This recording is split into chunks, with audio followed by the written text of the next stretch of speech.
Hey guys, this is Dizzy PW. We're out in Maryland this week to get an early look at Elder Scrolls Online. Can you please introduce yourself and tell us a little bit about what you do at the company? Sure, I'm Matt Fyror. I'm the game director at on Elder Scrolls Online at ZeniMax Online Studios. Fantastic. And now, before we get into actually talking about the game, the big reveal, I think, is what you guys are doing with the Mega server and your social aspects. So can you tell us how this works, how it matches people up with their friends, and how people can literally start making guilds right now that can just be imported straight into the game?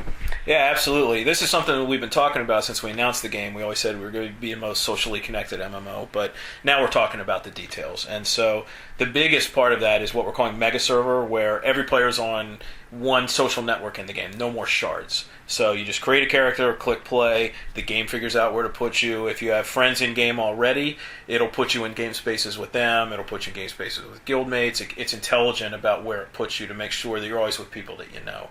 And that's the in-game stuff, and then as you're saying, the out-of-game stuff is if you are a guild and you create a group in Facebook, you create a guild group there, you can import it directly into the game. So as long as everyone has an account, it'll import it directly. You don't have to create it twice. So you can start, managing your guild right now, essentially, and then when you get into beta or when you get into the game when it launches, you'll be able to import your guild. Another thing you can do is when you create an account, you can just click Import Friends, and all of your friends in Facebook who already have Elder Scrolls Online accounts will automatically get added to your friends list. So you don't have to do anything, because really, MMOs can't exist in a vacuum anymore. I mean, everyone has their own social network now. They don't want to manage, a whole nother one. So we just let you use your existing network. And say you don't have any friends going into this, how does it match you up with people? A number of different ways. The easiest is, of course, just meeting people in the game, which is traditionally how it works. We have a lot of game features that let people help each other even when they're not grouped in the technical sense. But if we go up and we fight the same monster, but we're not grouped, the game will treat us as if we are. Will give us both rewards, and it will incent us to keep playing together because we'll get to go through the content faster. So and get better rewards. So that's one way we're doing it. Another way is, with Mega Server, since everyone's kind of in the same space now, you can flag yourself as, hey, I'm looking for a guild, or I'm looking to meet people to form a guild, or I just want to meet new people because I'm tired of the friends group that I have. And then you'll be put into game spaces that with other people that flag themselves the same way. So you know that everyone you see has answered the question that way. And that way you can run up to someone, introduce yourself, and go adventure. So along the same line of the social aspect, when it comes to actually forming factions, what incentives do you have inside of the game? So factions meaning player guilds? Yes. And, yes. So, of course, the one of the end games is this giant PvP battle over the Imperial City, which is in the middle of Cyrodiil, and it's a strategic conquest type PvP system. It's not a 1-on-1 or 2-on-2 or even 8-on-8. It's much more alliance versus alliance, and so as such, guilds become more and more prominent because the guilds that can put the most people out on the battlefield and manage them effectively and direct them to the right places on the battlefield at the right time, those guilds are just going to get better because all their players are going to earn alliance points faster and get more bonuses, and so you're going to want to be in guilds that take over keeps, and so basically the system lets you identify who are the good people, and it makes you want to join them. And along the same line, does this mean like the top guild is the one that's going to be crowned emperor if you take over Cyrodiil? It's not necessarily the top guild, and we're still working on the system, so it's not 100% done yet. But the general idea is that the person at the top of the ladder with the most alliance points, which is kind of the experience point system in the PvP system, the guy with the most points kind of in the last 24 hours in the time that battle was taking place, that's the guy that gets crowned emperor. So yes, it will sometimes be a guild leader, but it might just be someone who's had a really good set of encounters up until then. But again, system's still being designed. Awesome. And then now let's talk about the combat a little bit. So you're going for a more active combat-based system. Can you give our viewers a little rundown on what the basics are? Yes. Really, the concepts, and we talked about this this morning, was we have two groups that are interested in this game. Obviously, there's the MMO group, since it's the next big MMO that's launching. But then we have the Elder Scrolls crowd, which may not be quite so familiar with all the crazy MMO, playing the interface, rotation-based combat. So we wanted to have a combat system that any Elder Scrolls player could just sit down and understand immediately. And so we decided the best way to do that was to make it an Elder Scrolls combat system. So really it plays the same way that Oblivion and Skyrim do on the PC, and that's that you fight with the mouse, you hold down left click for a power attack, you block with right click, you move around with the keyboard, and it's a very familiar system to people that have played the PC versions of those other Elder Scrolls games. And so for those people, can you explain a little bit about how you've kind of integrated a class system more along the MMORPG line without losing the feel of weapon development? Yeah, well, classes for us is a little amorphous because, as you're saying, any character can use any weapon or armor. So really, classes are what special abilities do I want. So I can be, for example, if I want to be a Templar, which is our healing class, that just means I get some healing abilities. I can also pick up a two-handed sword. I can put on cloth armor and pick up a fire staff and start casting fire spells from range and healing people. Because it's not defining what I want to be, it's just defining what special abilities I have. So as you go up in level, you start to make choices for, if I'm this Templar and I'm using a fire staff, I get better and better and better with the fire staff the more I use it because I'm leveling with it, the more experience I gain with it. And so eventually I'll be a pretty good range attack guy, but I'm also a healer. So that's a choice that you make. But another guy could be wearing another Templar could be wearing plate armor and have a two-handed sword and go in and tank and do two-handed weapon abilities and that are kind of slower but do more damage, and heal at close range. So you got a long-range healer and a melee healer, and that's not a different class, same class, but just the way you want to develop your character.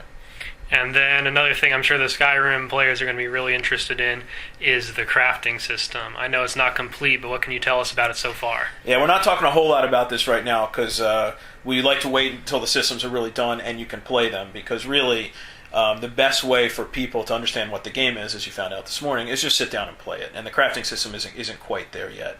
That being said, we're doing some cool things which are in the game, which are, if you played an Elder Scrolls game, you know that you can generally walk around and pick up anything you want and take it. You can't really do that in an MMO because there's so many players, but we have lootable crates and food and stuff that's laying around cities and towns. You can walk into someone's house, there's a crate there. You can loot that.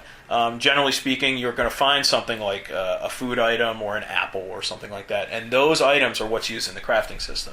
So in a lot of other MMOs, you have to go out in the wilderness and find things, stumps and crystals and minerals and stuff. We have those too, but you can also harvest these crafting goods in cities as well as outside. So it kind of adds another element of, now I'm in a city, it's actually useful. I can just go around and try to find some elements that I need. And how big of a deal is crafting going to be? Like, are people going to have to sink a lot of hours to master it? Are they going to get their name put on things to represent it? So those are the questions that we don't have 100% answers for yet, so I don't want to talk about it. But generally speaking, you'll be able to make items, and you'll be able to make items that other people or yourself have better by adding enchantments to them. I can't say that because that part's in. Okay, and next thing, in terms of the combat, what do you have to try and recreate the Skyrim feel of, I'm shooting you with a bow, you get in range, I change weapons, and suddenly my skill set changes? How do you treat that in a real-time environment like an MMORPG? Yeah, the way you did that in Skyrim was, of course, pause the game and change your loadout. And you can't do that in an online game. You just can't pause because there's no pausing. So we give you different flexibility through your abilities to do different things. You only get 5 abilities at once, so it's not like other traditional MMOs where you have bars and bars full of ability. But you can generally put what you want on the bar anytime. So if you want to, if you just finish a battle and you see something tough up ahead and you know that you're going to need to heal your teammates here instead of fighting, you can swap over to some healing abilities or pick up a healing staff before you go in. So we have that ability to do it, and we're working right now on the hot swapping stuff, which is where in combat I can assign a different loadout for different for different problems that I run into in combat. So we're working on that system right now. Not fully fleshed out yet, though. And now, addressing more of the MMORPG crowd, fighting monsters, completing quests, what does this experience unlock for your character? Well, when you're leveling, that's the heart of the RPG system in the MMORPG. So that is the system whereby I go through the world, I fight monsters, I do quests, I find areas to explore that have treasure in them, and those are the things that I put together to make my character different from other people. I gain experience that way, I gain money, I can go buy better items, I can buy reagents for crafting, or I can go off and sell it, and I can go to a trading house that's online and buy stuff from other people. But the system where you explore and fight things, that's just the general RPG. This is what I'm doing in the world. This is my purpose. And now the game seems all about trying to bring players together. How does that work with the faction system in game? Can you actually work with other members from different factions, or how does that go? So factions as guilds, yes, but other alliances, yes, no. The other alliances. No, the other alliances are your enemies. And so in the game, there's a whole lot of game fiction and story that which you learn as you level of why these guys are enemies. And by the end of it, you really don't like them, which is the point, because then you go to Cyrodiil in the middle of the map and you fight them. So we want to make sure that we maintain that distance of I'm only seeing these guys when I'm fighting them, and we want to make sure that happens in a designated, even though it's humongous, a designated PvP area, because as I've said many times, it's a lot of fun to kill another player, but boy, it's really terrible to be killed by another player. So we want to make sure that you make the choice to go out to the PvP area, and you make the choice to do that, so you know that there's a chance you can die. And if there's a chance that you could get jumped by an enemy player when you're leveling, that will turn a lot of people off. So we want to make sure that we segregate the two areas. And is it all PvP in Cyrodiil, or is there more to it? Great question. Cyrodiil is so large because it's literally the size of Elder Scrolls 4 Oblivion. We have lots of things to do there besides PvP. But once you go in there, you are in a PvP zone. So even if you're going through a dungeon, or if you're trying to find some very rare crafting items, chances are you're going to see a player from an enemy alliance. And then it's up to you two to figure out what to do from there. Fantastic. Last thing I want to talk about is character customization. Do we have the usual races here? What can you do beyond just choosing your race? So we went in a little bit in the class system, and that is a lot of the customization comes from I can use any weapon that I want, any armor that I want. So that's hugely customizable right there.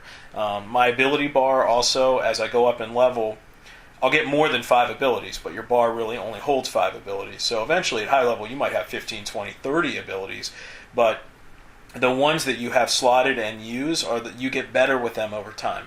So, and eventually you get to change, you get abilities from them that you have to choose. I want this ability to work against multiple targets, or I want it to work against a single target, but be more effective.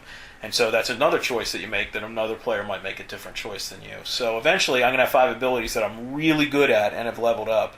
And when I swap one of my other abilities in, it's not going to be quite so effective. So you're going to have to level that up if you want to keep that up. That's customization. So that means if you're a sorcerer character and you have done these 5 abilities, you're going to be different from a sorcerer character who's done a different 5. So one might be single target distance, and one might be get up close and do point blank area effect spells. So. And can you talk a little bit about the elite skills that come with the class? Yeah, so every class we call them ultimates. Every class has an ultimate ability, and that's just a fun I win ability, and you build up the ability to use that over time by fighting well in combat, and so you can't do it all the time. But if you build up enough finesse points, you'll eventually it'll be available, and then you can use it whenever you need to. And it's a way to get out of combat, kill everyone in front of you. It's a fun thing to do because it's a bar on your interface that you get to look at and say, okay, I almost have my ultimate. And then when you know you have it, you're a little more confident in fighting tougher creatures and encounters. Yeah, and that levels up just like the other abilities, you could specialize yourself for one ultimate? It does indeed. And ultimates, I think the ones you guys did today were on the Dragon Knight, and there was one was Dragon Armor, which kind of pulses a PBAE around you. And then you also had, if you go up a couple more levels, you get to choose from another one that basically makes you almost invulnerable to damage. So there's your choice. Do I want to be the tank that runs away and doesn't take any damage, or do I want to pulse damage around me? And last question, the customization in terms of appearance. How can you make yourself look different from other players? Well, we support the 9 races, so from all the other Elder Scrolls games. The Imperials are the 10th race. We're a little set farther in the past, and the Imperials are kind of the enemy, the 4th alliance, PvE, mutual, common enemy of the other 3 alliances. So we're not letting you play them right off the bat. And Other appearance-wise, since you can use any weapon, any armor, of course, if you're, you want to go out and get the great-looking glass armor that you saw in other Elder Scrolls games, you can do that. If you want to do Daedric armor, you can do that too. You can kind of customize the way you fit, put different pieces on, and look different from everyone else. All right, and last question. I'm sure all the Skyrim players are really curious how you have balanced the heavy armor mage. How does it work that someone would choose not to be a heavy armor mage? So, again, using heavy armor inhibits magic, a little bit. So, you can do it. Probably if you want to be the most effective guy who casts spells, you're not going to wear heavy armor. But if you want to be a guy that uses a two-handed sword, wears heavy armor, and tanks with a sword and shield or with a two-handed weapon, and you want to be able to cast magic as well, you can do that. And that's the way you do it. Fantastic. I am so excited for this game now. Do you have any idea when you're launching? We've announced 2013, but we'll announce beta plans soon, and then we'll go from there. All right. Thank you for your time. My pleasure.